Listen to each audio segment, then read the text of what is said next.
오늘 저녁에도 주님 앞에 나오신 성도님들을 환영합니다. 우리 아름다운 꽃을 피우도록 우리에게 힘과 능력 주시는 하나님께서 지금 우리와 함께 하신 줄 믿습니다. 오늘 선거날이었는데 다들 선거 잘 하셨는 줄 믿습니다. 네, 우리 그리스도인들도 반드시 선거해 주시면 감사하겠습니다. 이제 설교를 제가 오랫동안 함께 같이 살았던 저희 친할머니, 할머니 이야기를 하는 것으로 시작하겠습니다.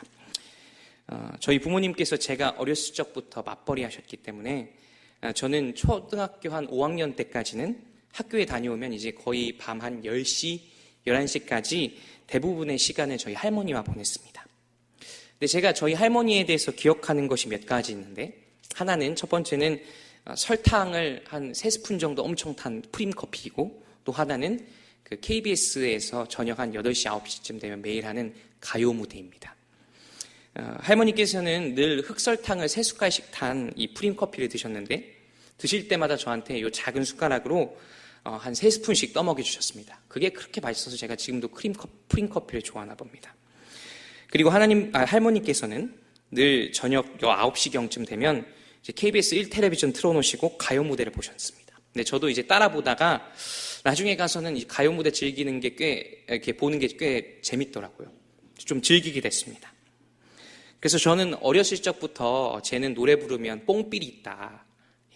다들 안 웃으시네요. 이런 이야기를 굉장히 자주 들으면서 자랐습니다. 그래서 뭐 이렇게 어른들 계신 곳에 가면 꼭 한 번씩 누가 저한테 또 소양강천을 한 번씩 불러라 막 이렇게 얘기하셨었죠. 그리고 그때 그 어렸을 적에 제 귀를 끌었던 곡이 바로 나훈아 씨가 부른 잡초라고 하는 노래입니다. 요즘 가수들 노래처럼 이 곡을 제가 오늘 설교 준비하면서 이런 노래 참 들으면 안 되는데 설교 준비하면서 한 5번 들었습니다. 근데 이 노래가 참 그 멜로디나 가사가 중독성이 있어서 제가 어렸을 적에 들었을 때도 딱 듣자마자 이제 기억에 오래 남았습니다.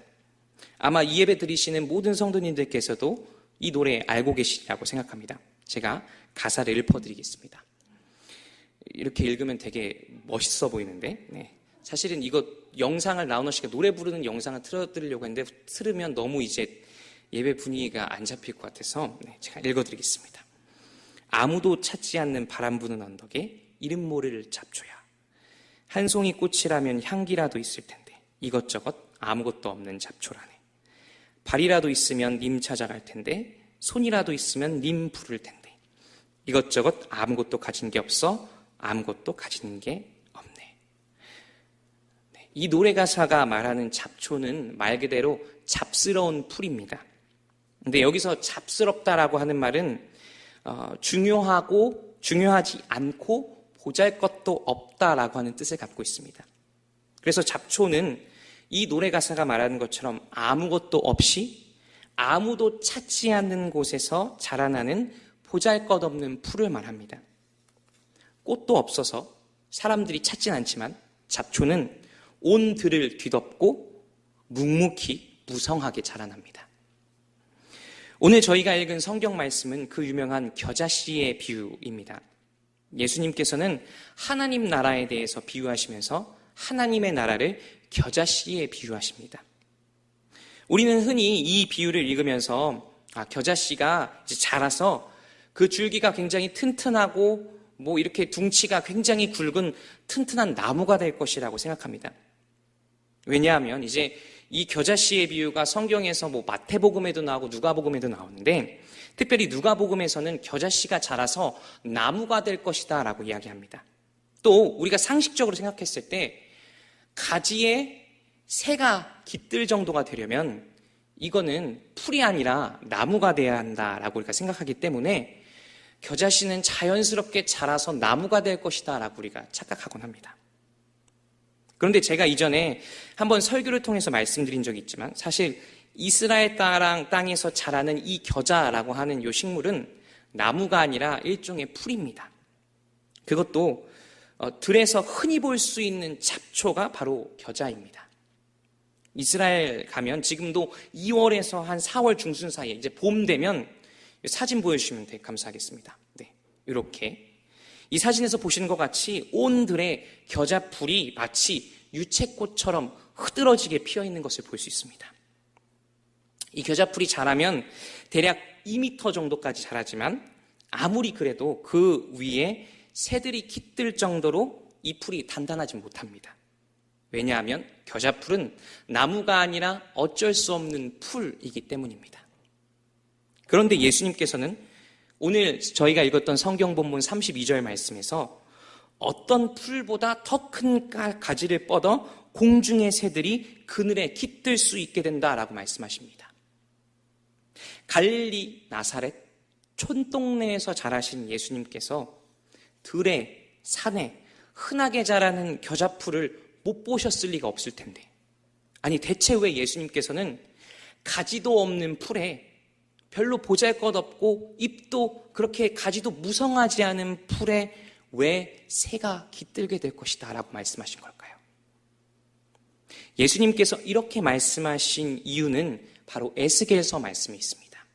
에스겔서 17장 23절의 말씀 읽어드리겠습니다. 이스라엘 높은 산에 심으리니 그 가지가 무성하고 열매를 맺어서 아름다운 백향목이 될 것이요 각종 새가 그 아래에 깃들이며 그 가지 그늘에 살리라. 이제 이 에스겔서 말씀은 특별히 어떤 시대에 쓰여진 거냐면 이스라엘 백성들의 나라가 망하고 온 이스라엘 백성들이, 특별히 남유다의 백성들이 바벨론으로 포로로 끌려갔을 때의 말씀입니다. 근데 이제 에스겔 선지자가 이런 말씀을 하나님께 받은 거예요.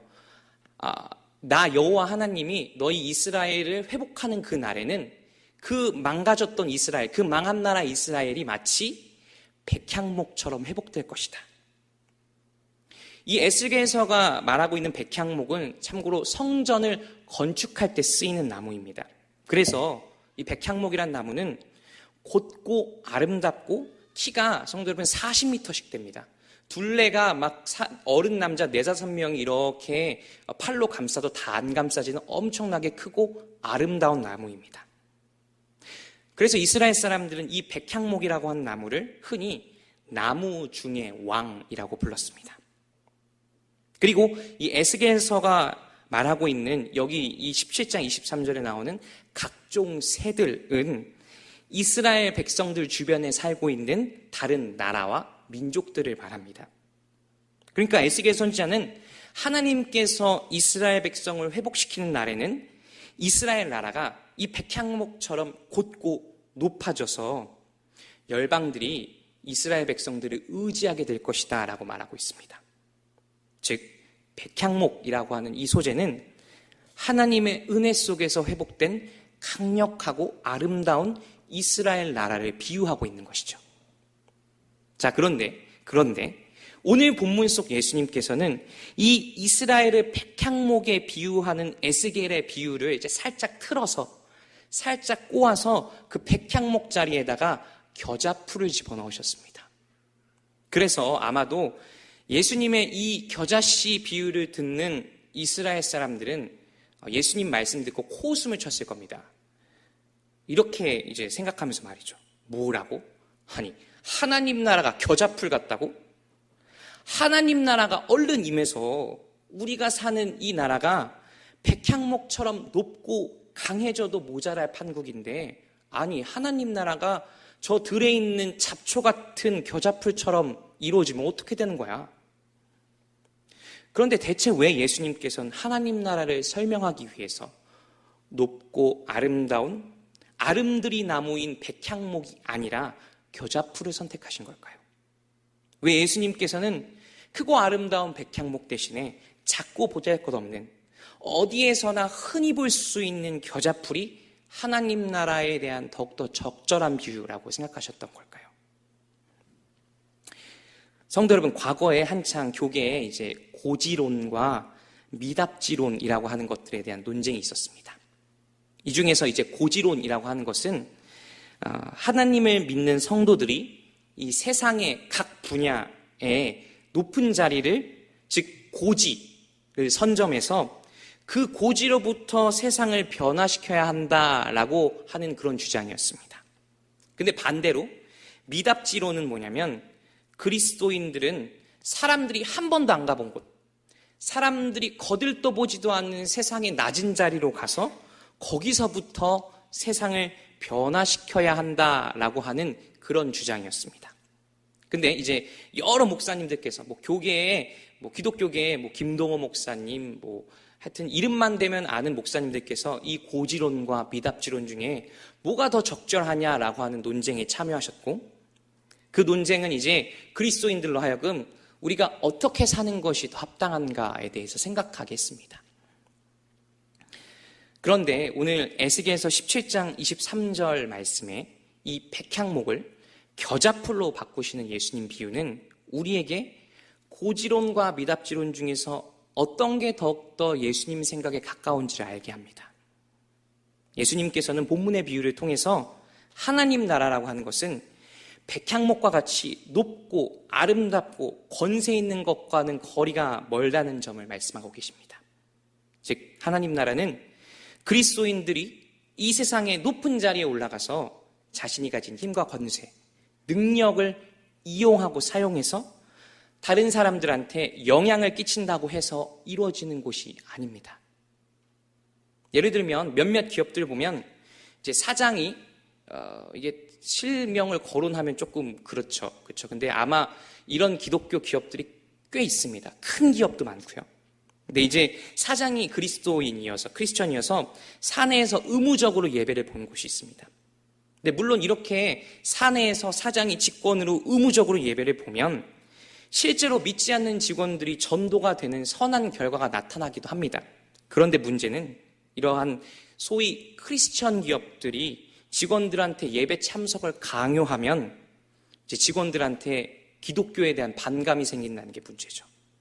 그리고 더더욱 큰 문제는 뭐냐면 그 기업이 또는 그 사장이 그리스도인이면서 뭔가 사회적으로 부당하거나 불법적인 일을 했을 때 그 반감이 더더욱 커진다는 것입니다.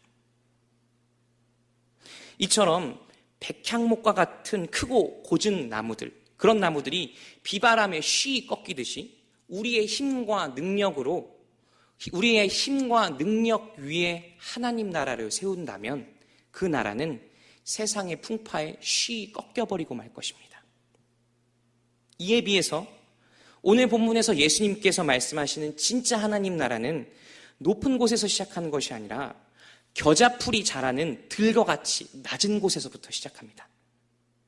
그리고 하나님 나라를 철저히 그 삶을 통해서 살아내신 예수님의 삶 자체가 이 사실을 증명합니다. 예수님께서는 이 땅에서 백향목처럼 화려하게 사시지 않았습니다. 예수님께서는 화려한 왕궁에 태어나시는 걸 선택하는 대신에 초라한 베들레헴 마굿간 말구유에서 태어나셨습니다. 예수님께서는 왕궁에서 당시의 최신의 학문을 배우는 대신에 아버지를 따라서 목수일을 배우면서 아버지의 생계를 도왔습니다. 예수님께서는 마치 잡초처럼 들풀처럼 스스로를 낮추셨고 죄인을 섬기셨고 사람들이 거들떠보지도 않던 그런 사람들에게 먼저 다가가 주셨습니다. 그리고 예수님의 이 스스로를 낮추시는 사역을 통해 시작된 하나님 나라는 마치 겨자풀이 잡초가 온 들에 번지듯이 온 이스라엘을, 온 세상을 뒤덮었습니다. 자, 이제 예수님이 승천하신 다음에 이 땅을 떠나신 뒤에는 예수님께서 심어 놓으셨던 그 하나님 나라의 작은 씨앗들이 여기저기서 자라나기 시작합니다. 예수님의 제자들과 예수님을 따르던 이들은 곳곳에서 하나님 나라를 전했고 여기저기서 들풀처럼 성도들이 일어나기 시작했습니다. 로마의 창과 칼, 또 유대인들의 핍박이 제자들과 초대교회 성도들을 꺾어버리려고 했지만 그들은 잡초처럼 쉬이 사라지지 않았습니다. 낮은 곳에서부터, 보이지 않는 곳에서부터 시작된 그 하나님의 나라, 마치 들에 번지는 잡초처럼 시작된 하나님 나라는 이처럼 온 세상에 번져나갔고 세상을 근본적으로 변화시키는 결과를 낳았습니다. 성도 여러분, 저는 이 자리에 있는 우리 모두가 우리에게 구원을 베풀어 주신 그 예수님처럼 잡초처럼 들풀처럼 살게 되길 바랍니다. 예수님을 믿는 우리의 삶이 남들이 보기에 늘 아름답고 늘 단단하고 늘 번듯할 필요가 없습니다. 우리의 삶의 형편이 풍족해지면, 그래서 우리가 더 높은 지위를 누리고 남들이 우리를 우러러보게 되면 우리가 예수님을 더 잘 믿게 될까요? 우리의 삶의 자리가 백향목나무와 같이 번듯하게 된다면 우리가 더더욱 하나님께 순종하게 될 수 있을까요? 아닐 것입니다. 하나님 나라가 이 땅의 잡초처럼 낮은 곳부터 소리 소문 없이 묵묵하게, 그러나 분명하게 이루어지는 것이 분명하다면, 확실하다면 우리도 그에 따라서 우리의 삶의 낮은 자리에서 묵묵하게, 하지만 확실하게 하나님을 따라 살아가면 되는 것입니다. 그리고 우리가 각자의 삶의 자리에서 하나님의 사랑과 은혜를 충만히 누리면서 소박하지만 아름답게 꽃을 틔울 때 우리 주변 이웃들이 우리에게 이렇게 묻게 될 것입니다. 아니, 당신은 어떻게 살아? 당신은 어떻게 그렇게 살아? 어떻게 그렇게 가진 것이 별로 없는데도 행복해? 아니, 어떻게 그렇게 베풀 게 없어 보이는데도 사랑이 많아? 그렇게 우리 주변의 사람들이 물어볼 때 이렇게 답해 주시길 바랍니다. 내 마음속에는 나처럼 낮은 자리에 사셨던 예수님이 계셔. 그 예수님과 함께라면, 그 예수님이 내 마음의 주인 되시는 한 나는 어떻게 살든 행복해. 부디 우리 모두의 삶이 하나님 앞에 아름답고 그러나 소박하게 피어나는 들꽃처럼 기억되길 축복합니다. 기도하겠습니다.